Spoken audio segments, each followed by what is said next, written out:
TV Comunitária, Canal 6 da NET, Núcleo Educação e Cultura.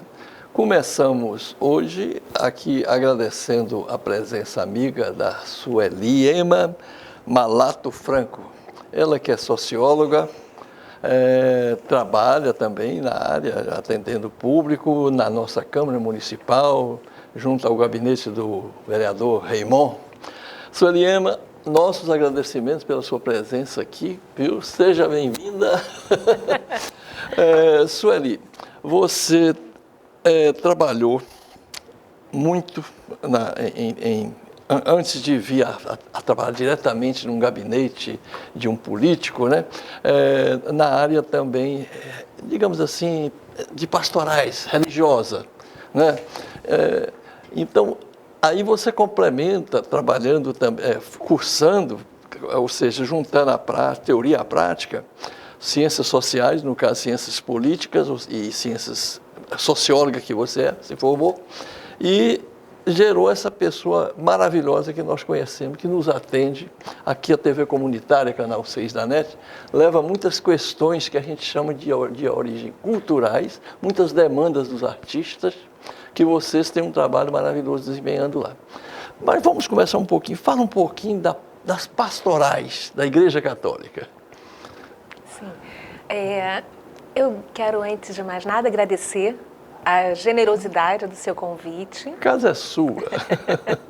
Só você mesmo, Soriano, para nos trazer aqui na TV Comunitária Rio, que eu aproveito para recomendar aos nossos estudantes e a todos nós como um canal de formação, porque aqui a gente tem acesso a muitos outros temas, né, que nos ajudam a entender a nossa realidade. Então, te agradeço por esse convite. Bom, com essa pergunta pastorais que você me fez, você me faz lembrar os meus idos de adolescência, em que nós nos reuníamos nas igrejas entendidas como progressistas, participávamos de pastorais, como a pastoral da juventude, a pastoral social. Entendíamos assim, a igreja como a igreja que precisava não ficar fechada dentro de um ambiente, dentro daquele ritmo das missas tão somente, mas uma igreja que olhava para a sua comunidade, para o seu entorno e que se fazia consequente, né? Então, neste entendimento, nós tínhamos então a pastoral social, que fazia alfabetização de senhoras, que eram justamente, muitas vezes, as avós das crianças que faziam catequese na igreja. Que coisa.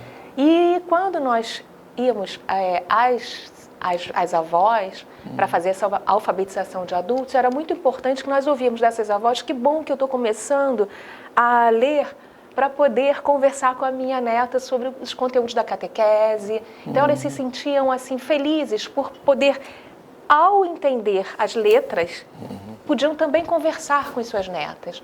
Então, a gente usava o método Paulo Freire para essa alfabetização, que era, a gente usava os conteúdos do dia a dia, né, da realidade em que elas se encontravam, para fazer a alfabetização. Então, esse era o exercício da pastoral social, por exemplo. Tá? Nós tínhamos também a catequese popular, né? E é isso, fazíamos a oração na ação. Mesmo que você não tenha participado, vamos recordar aqui, a igreja também parece que tem a pastoral da terra, né? Que o MST muitas vezes faz frente outras pastorais, né? É verdade. Eu tive até uma experiência na pastoral da terra.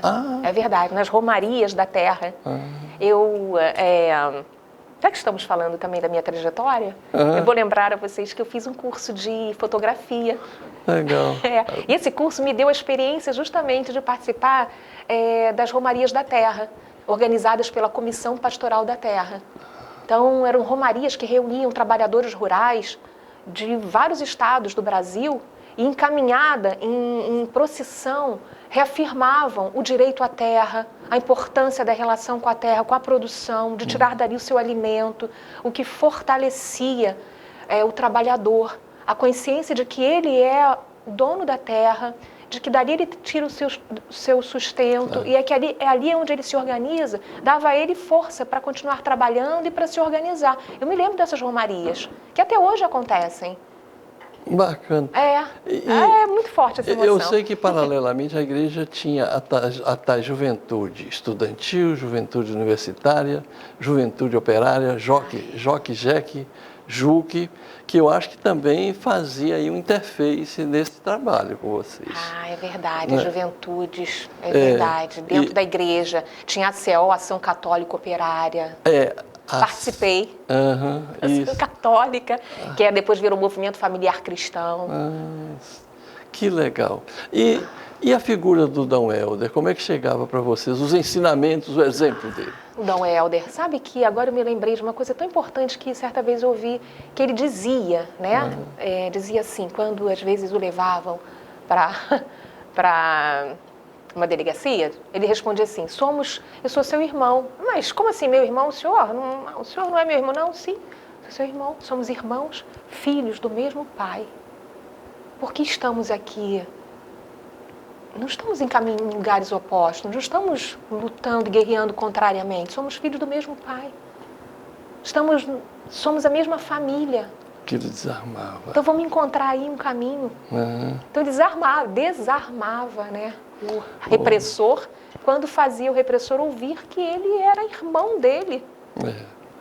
Interessante de Dom Helder é que ele, a certa altura, dando uma entrevista, ele disse assim, enquanto eu estou fazendo caridade, enquanto eu estou fazendo obras puramente sociais, para minimizar a dor da miséria, né, da pobreza, todos me elogiam, me contemplam, me divulgam. Agora, quando eu denuncio quais são as causas, o que causa a pobreza, o que causa a miséria, o que causa a dor, que eu falo então da falta de solidariedade, de união e de estudos, né, de como nos libertar dessas opressões. E me chamam de terrorista, de comunista, me demonizam, né? E engraçado que ele tem uma parte que ele foi combatido, porque ele estava cotado para ser prêmio Nobel, né? E essas forças se uniram. E ele tem um trabalho também de tirar a remoção das favelas, né? E criar centros. Por exemplo, ali no Leblon, né, tem uns edifícios que ele construiu. É verdade. Grande Dom Helder. Dom Helder. Você sabe que você me fez lembrar agora, eu não sei se eu vou mudar totalmente de assunto, mas você me lembra um frei franciscano do Vale do Jequitinhonha. O frei Dom Pelé. Dom Pelé. Dom José Maria Pires também. Tem muitos valores aí, abnegados. Né? O próprio Raymond também foi nessa época também, foi padre franciscano, né? Atuou muito. Teologia da Libertação. Você chegou a ter contato com o nosso Boff? Ele dava palestra para você? Sim, lembro-me do tempo em que ele foi proibido pela Igreja do Vaticano, pelo cardeal na época, o Ratzinger, depois foi Papa, recentemente. 16. Quando ele foi proibido de falar, né, de se pronunciar publicamente. Foi condenado ao silêncio. Foi condenado a ficar tempo sem poder atuar. Sem poder falar.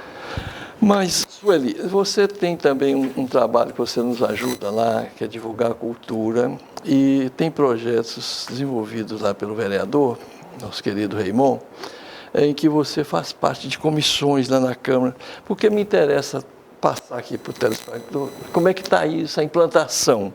Por exemplo, a sua presença na coordenação da Fórum de Cultura da Câmara Municipal, de Cultura da Câmara Municipal aqui do Rio de Janeiro. Temos já leis que dão recursos, oferecem infraestrutura. Como é que, para amparar, por exemplo, o folclorista, o artista de rua? Fala um pouquinho das perspectivas. Sim, que a gente possa ter. Um aspecto que seria importante lembrar foi a elaboração, a construção da Lei da Arte Pública, a Lei 5429. Esta lei ela foi elaborada e pensada junto com a sociedade civil, porque a letra da lei ela não pode ser fria, ela não pode ser pensada pelo legislador dentro do seu gabinete fechado. A lei que vai depois dizer como é que a sociedade se organiza, ela precisa ser pensada junto com a população, junto com aquele que será beneficiado, impactado pela lei. Então, a experiência nossa com a elaboração da Lei 5429, que diz da arte pública na cidade, foi assim que foi feita. Nos bateram a porta dizendo: a cidade do Rio está proibindo o artista de se apresentar nos espaços públicos.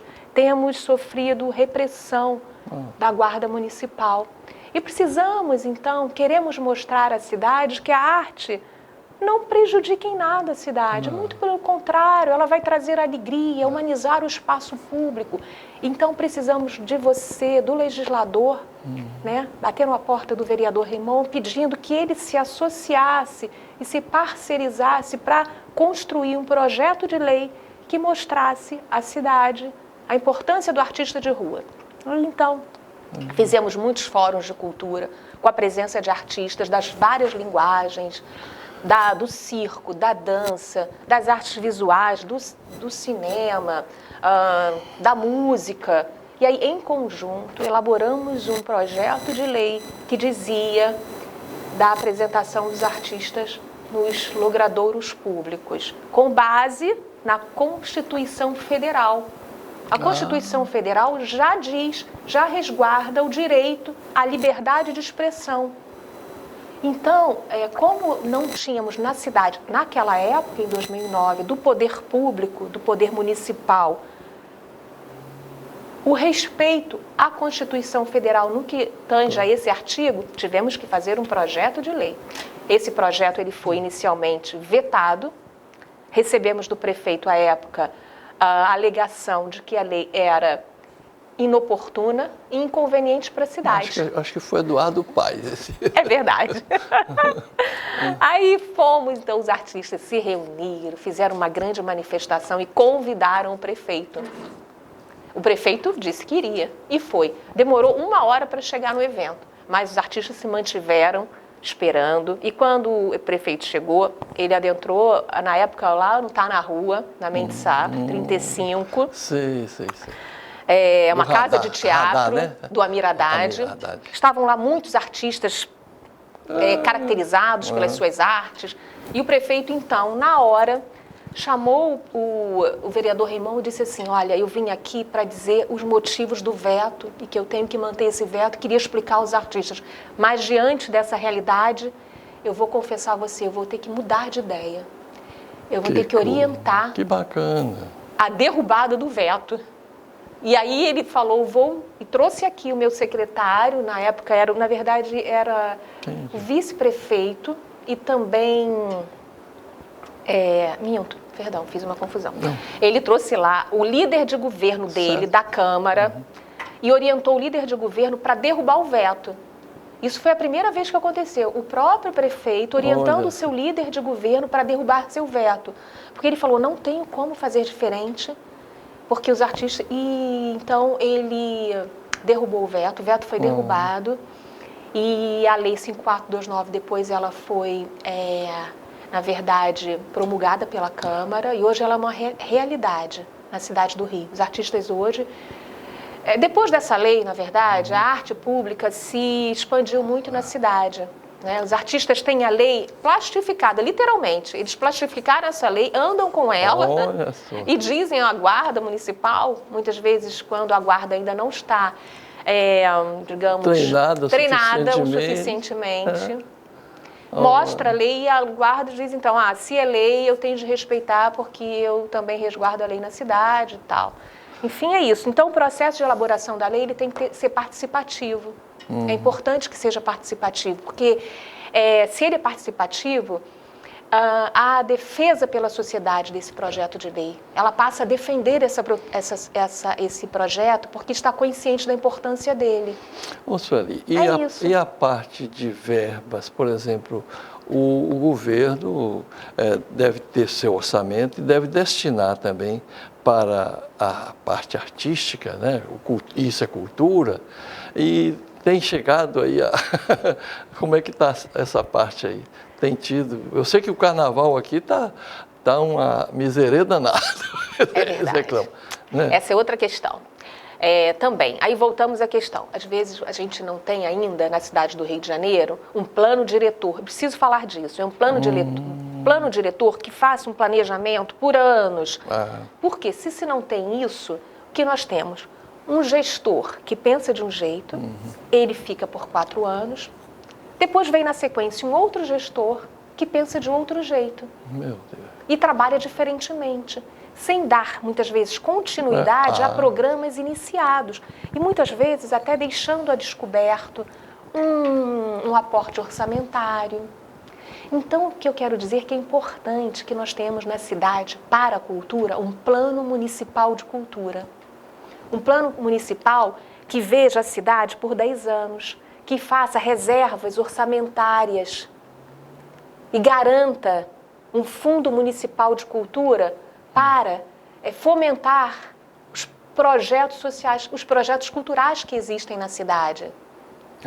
Entendi. Certo. Tem de ter um plano, tem de ter um fundo, porque senão, se a cidade se depara com ações mais emergenciais ou então se o gestor decide retirar um dinheiro daqui porque ele está autorizado pela Câmara a fazer remanejamentos orçamentários. É nessa história de remanejamento. Dilma não podia fazer o remanejamento para pagar o Bolsa Família, né? Mas eles fazem remanejamento para tirar da educação, que parece que tem na Constituição previsto, eu acho que 25%, né? E os prefeitos não cumprem.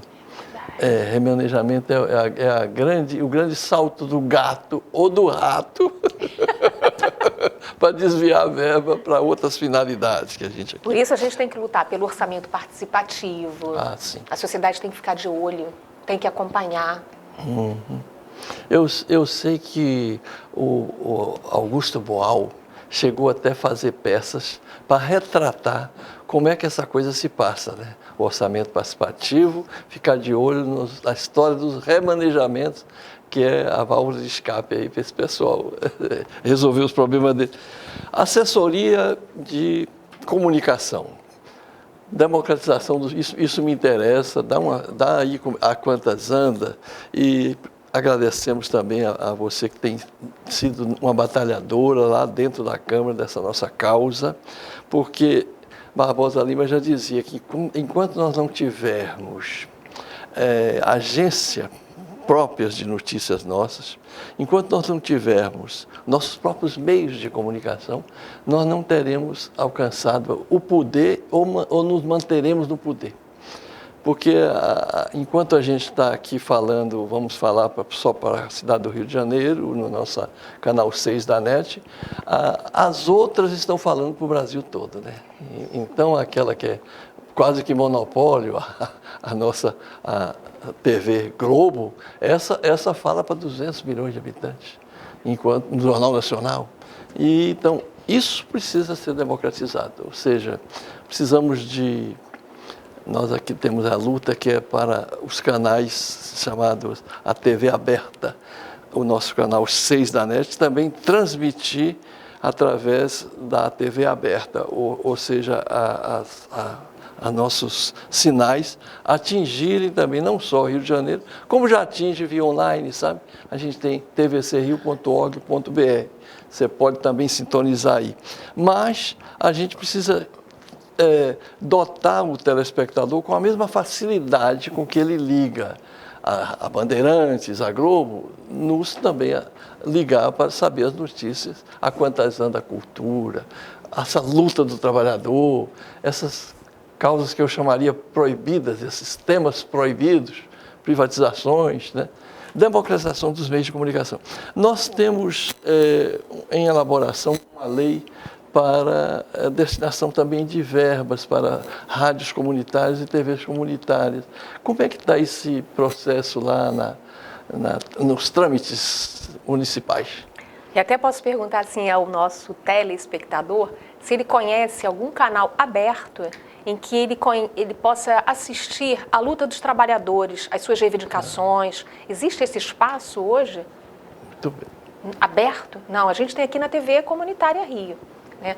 Então, por que eu fiz essa pergunta? Porque justamente nós tínhamos do governo federal um programa excepcional em que ele previa, né, a existência de um canal aberto que seria programado, que teria toda a sua grade programada por associações comunitárias. Né? TV digital. O tal canal da cidadania. 2 canais por município. Você já imaginou, nós temos em torno, podemos até dizer, 6 mil municípios. 6 mil municípios vezes 2, nós poderíamos ter 12 mil canais populares em que você teria acesso de forma gratuita aos meios de comunicação. Foi por isso também que Dilma caiu. Foi, sim. Não, e os incautos pensam que aquilo foi impeachment, foi um golpe muito bem orquestrado. Para os trabalhadores foi, na verdade, à medida que saiu normativa, portaria, definição de como funcionaria o canal da cidadania, foi um ganho excepcional para os trabalhadores. Mas você disse bem, Soriano, um dos motivos, né? Foi exatamente a democratização da comunicação, dar acesso aos trabalhadores, o direito, né, dar acesso aos trabalhadores, né, o direito de programar, de dizer nos canais abertos quais são as suas lutas, quais são as suas dificuldades. Isso é um sonho no país. Os grandes conglomerados, né, que dominam hoje essa mídia que desfavorece a luta do trabalhador, que não a mostra, que não a veicula com transparência, com veracidade, temem um canal aberto. Que seria um contraponto, né? Seria a chance do trabalhador de dizer diretamente à população o que está acontecendo, né? Quais são as dificuldades pelas quais ele passa, quais são as repressões que ele vem recebendo. Então, o canal da cidadania é uma pena que ele tenha sido, né, mais um retrocesso desse governo que temos aí golpista, não é isso? Com certeza. Né? Não deu andamento ao canal da cidadania, que foi uma conquista que já estava em curso, não destinou recursos, não deu andamento aos editais já abertos, e nós estamos com esse programa do governo federal paralisado, suspenso, né? Vetado, digamos assim. Vero. Que é triste. Vero, como diz nossos queridos romanos, eu queria também tocar uma ideia com você, que ali onde você trabalha foi palco de tantos acontecimentos assim, que abalaram, mas fizeram história no Rio de Janeiro. Ou seja, a gente ainda assiste muito, ambos trabalham no mesmo local, talvez até a mesma seção de uma fábrica, mas quando chega em casa, o José vai assistir televisão de jornal e ela vai para o fogão. Né? Vamos nós dois, aí a gente fica menos tempo no fogão e ambos vão ter mais tempo também para a televisão. Democratizar o trabalho, os direitos e os deveres. Né? E permitir que essa mulher tenha mais tempo para estar no seu local de trabalho, para as suas questões, né, profissionais. Vamos dividir o tempo, né? Sem medo de ser feliz. Olha, eu queria que você ainda usufruísse de você por 1 minuto junto à telespectadora e telespectador, para você me responder se vale a pena a vida. Ou seja, é bom viver, lutar. Tudo vale a pena quando a alma não é pequena. A vida é maravilhosa, precisamos vivê-la intensamente, né? É desafio diário e é também gratidão diária, né? Então, vale muito a pena viver, porque a vida é assim, é um sabor a cada dia e a gente precisa experimentar esse sabor a cada dia. Então, sem medo de ser feliz, vamos viver, porque... E você é feliz? É uma experiência maravilhosa. Eu sou feliz. Olha eu sou feliz porque, pela gratidão, né? entristecemos, porque quando a gente vê o nosso irmão sofrer, né? Quando a gente vê que ele está sem os acessos que é preciso que se tenha. Mas, ao mesmo tempo, precisamos ser felizes por gratidão à vida, pela oportunidade de estar vivo. Claro. Então, precisamos dessa gratidão. E a gratidão, ela traz a felicidade, né? E o ânimo e a esperança de trazer junto aqueles que, eventualmente, estão com menos força que a gente. Você sabe que sempre será a casa sua, os nossos microfones e as nossas câmeras.